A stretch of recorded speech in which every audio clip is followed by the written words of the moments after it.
All right, well, I do think, I'm going to repeat this, I do think scientists and commentators should revise their models as new data comes forward, but I guess I don't believe, and I'm not in his head, but I don't believe Ferguson is doing this in good faith because he seems to be trying to ride both sides here. Well, he kind of rode both sides in his analysis in his original work. He really said, if people don't do anything, these are the worst case scenarios. You know what I mean? As if people don't respond to incentives and constraints. Look, if I'm a weather forecaster and I say, hey, on Saturday it's going to be 80 degrees, and then the next day I say, well, I wasn't assuming, I was assuming that the sun came out, and now I know it's going to be cloudy, so it's only going to be 72 or 71. You've revised your forecast, right?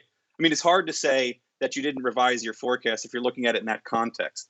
Moreover, there's a lot of data in here that's a little suspect. I mean, we don't know a case fatality rate. He assumes a 0.9% case fatality rate. We know in Germany it's much lower. It's 0.4%. He gets much of his data out of Wuhan, China. If that's true, and you extrapolate that data in China, there's 1.5 billion people there. He claims in the United States, where there's 320 million people, that there would be 2.2 million deaths. That means that there had to be over 10 million deaths in China.